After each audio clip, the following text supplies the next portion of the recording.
এনেধৰণে মই saving account এটা লৈ লৈছোঁ। মোৰ যেতিয়া সুবিধা হয় মই উলিয়াই আনিব পাৰোঁ।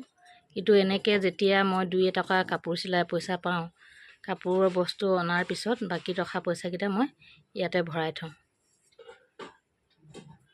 কিন্তু আজি বহুদিনৰ পিছত মোৰ অলপ অসুবিধা হৈছে, সেইবাবে মই এওঁক ভাঙিব লাগিব।